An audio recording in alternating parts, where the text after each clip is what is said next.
Do you find it difficult to defecate? Are you constipated? Do you have difficulty doing 2, 3, and even 4? Well, stay because this recipe is for you. In a glass we are going to add the juice of 3 lemons. We will add warm water. Then a tablespoon of brown sugar. A tablespoon of turmeric powder. A tablespoon of coconut oil, a tablespoon of apple cider vinegar, and a tablespoon of chia seeds.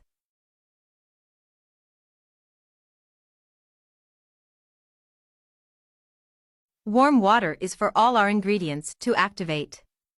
We are going to add ice to taste to make this drink more refreshing.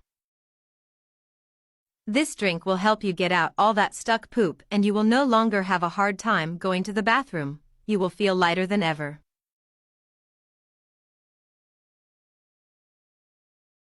We are Top Recipes. We hope you liked this video. Until next time.